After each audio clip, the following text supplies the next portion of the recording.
Hi friends, நாம் இன்றைக்கி பட்டாணி சாம்பார் செய்ய போகிறோம். இது இட்லிக்கு ரொம்ப ரொம்ப நல்லாயிருக்கும்.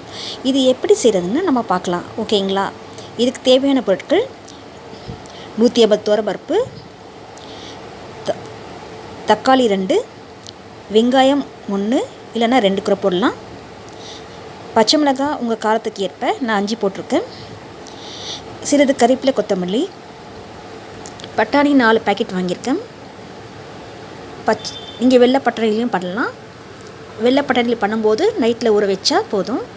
இது இப்போ இன்ஸ்டன்ட் இப்போ உடனே செய்கிறதால இப்போ இந்த பச்சை கலர் பட்டாணி வாங்கியிருக்கேன். சிறிது ஜீரகம், 1 ஸ்பூன் ஜீரகம் போடலாம். புளி தண்ணி கரைச்சி வச்சுருக்கேன். இது ஒரு நெல்லிக்காய் அளவு. சிறிது பெருங்காயத்தூள். இது எப்படி செய்யலான்னு, இட்லி சாம்பார் எப்படி செய்ய போகிறோன்னு நம்ம பார்க்கலாம், ஓகேங்களா?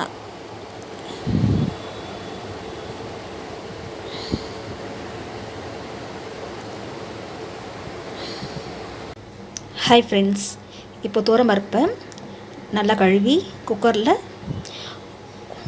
ஒரு செம்பு அளவுக்கு தண்ணி ஊற்றி அடுப்பில் வச்சுருக்கேன். இப்போ அதில் தக்காளி வெங்காயம் சேர்க்க போகிறேன். தக்காளி வெங்காயம், பச்சை மிளகாய், கறிவேப்பிலை, கொத்தமல்லி எல்லாம் ஆட் பண்ண போகிறேன்.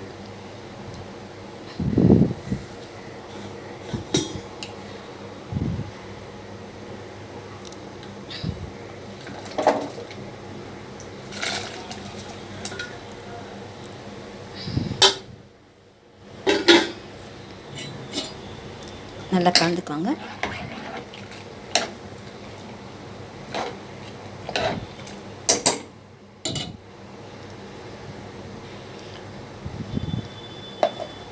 கொஞ்சம் ஜீரகம் போட போகிறேன்.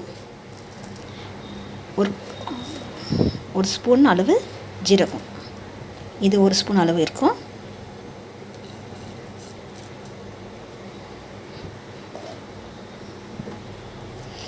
சிறிதளவு பெருங்காயம்.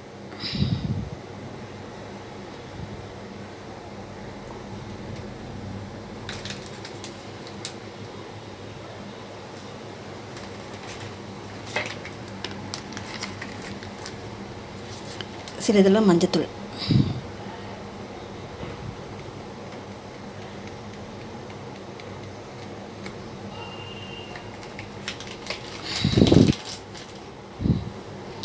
நல்லா கலந்து விட்டுக்கோங்க.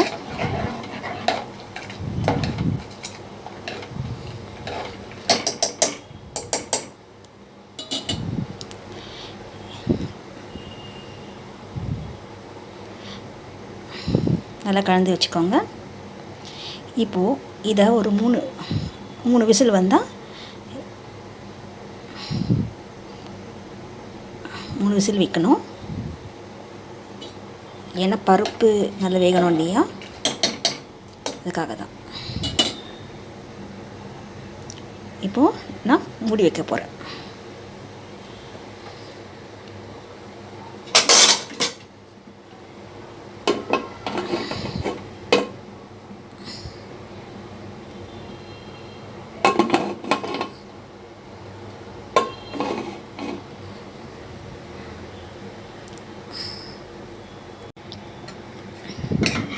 ஃப்ரெண்ட்ஸ், பருப்பு நல்லா வெந்துடுச்சு. ஒரு 4 விசில் வச்சேன் ஃப்ரெண்ட்ஸ். பருப்பு நல்லா வெந்து இந்த மெத்தடில் இருக்குது. இப்போது இதோட என்னென்ன ஆட் பண்ணலாம் பார்க்கலாங்கம்மா. பட்டாணி இருக்குங்க இல்லையா, பச்சை பட்டாணி, இதை நம்ம இதில் போட போகிறோம்.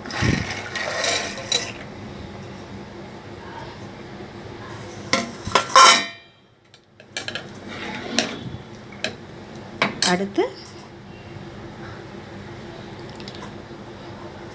1 ஸ்பூன் தனி மிளகாத்தூள். இது உங்கள் காரத்துக்கு ஏற்ப நீங்கள் போட்டுக்கலாம். நாங்கள் காரமாக சாப்பிட்றதால இந்த அளவு போட்டிருக்கேன்.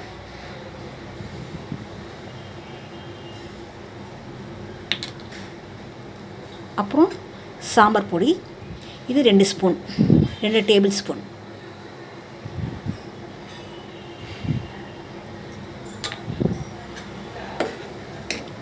இது நல்லா கலந்துக்கலாம்.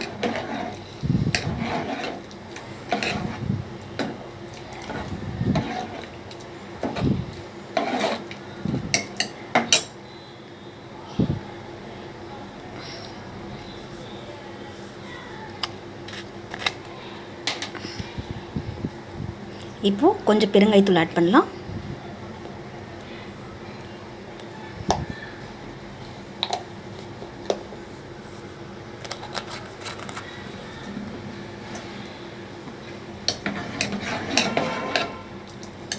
அப்புறம் நம்ம கரைச்சி வச்ச புளி தண்ணி ஆட் பண்ணலாம்.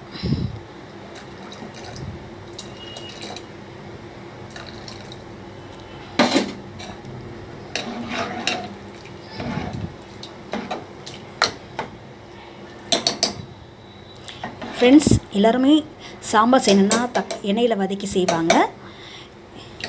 இந்த பட்டாணி சாம்பார் நம்ம எப்படின்னா பண்ணலாம். எண்ணெயிலையும் வதக்கி செய்யலாம்,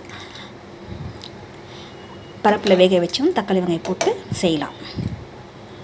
நல்லா கலந்து வச்சுக்கோங்க. இப்போது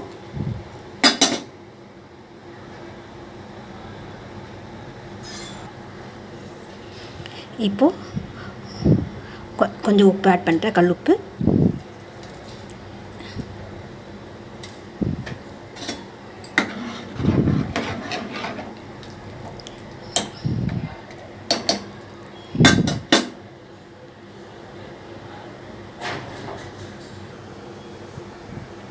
இப்போ நம்ம மூடி வைக்கலாம். விசில் போட்டு மூடி வைக்கலாம். இது ஒரு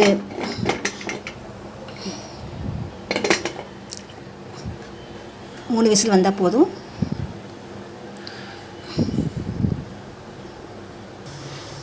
ஃப்ரெண்ட்ஸ், நாம் தாளிக்கிறதுக்காக எண்ணெய் கடாயில் ஊற்றி வச்சுருக்கேன். ஒரு 2 ஸ்பூன் எண்ணெய் ஊற்றிருக்கேன். உங்களுக்கு எண்ணெய் 3 ஸ்பூன் கூட சேர்த்துக்கலாம். நாங்கள் எண்ணெய் கொஞ்சம் கம்மியாக சாப்பிட்றதால கொஞ்சம் எண்ணெய் 2 ஸ்பூன் தான் ஊற்றிருக்கேன். இதில் கடுகு உளுந்து தாளிக்க போகிறேன். 2 ஸ்பூன்.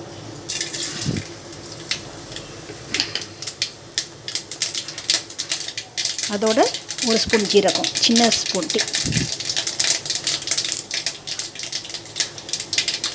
சிறிது கொத்தமல்லி, கறிவேப்பிலை.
ஃப்ரெண்ட்ஸ்,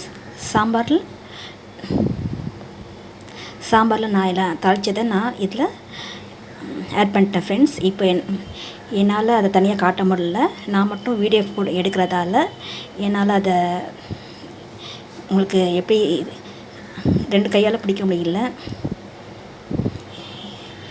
அதுக்காக இதை உங்களுக்கு காட்ட முடியல. தாளிச்சிக்கிடுங்க.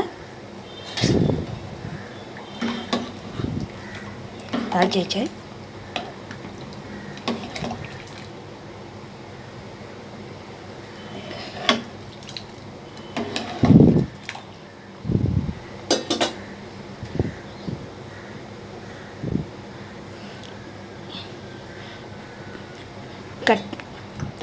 கெட்டியாகவும் உங்களுக்கு உங்கள் விருப்பம். கெட்டியாக கலந்து சாப்பிடவும் உங்கள் விருப்பம். ஐயோ,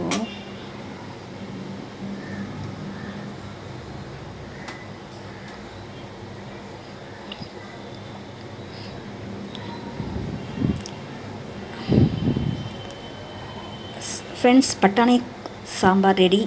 இது இட்லிக்கு ரொம்ப ரொம்ப நல்லாயிருக்கும், தோசைக்கும் நல்லாயிருக்கும். பட் ஆனால் இட்லிக்கு ரொம்ப ரொம்ப சூப்பரான சாம்பார்.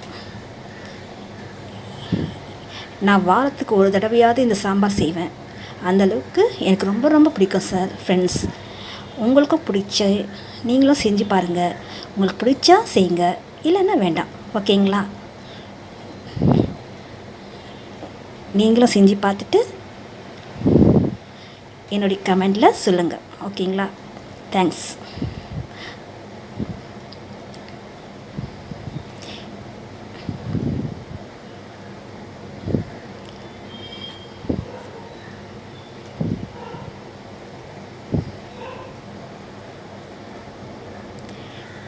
இந்த பட்டாணி சாம்பார் உங்களுக்கு பிடிச்சா லைக் பண்ணுங்கள், ஷேர் பண்ணுங்கள் அண்ட் கமெண்ட் பண்ணுங்கள். இது எப்படி இருக்குன்னு, சாம்பார் எப்படி இருக்குன்னு கமெண்ட் பண்ணுங்கள். தேங்க்யூ. நன்றி.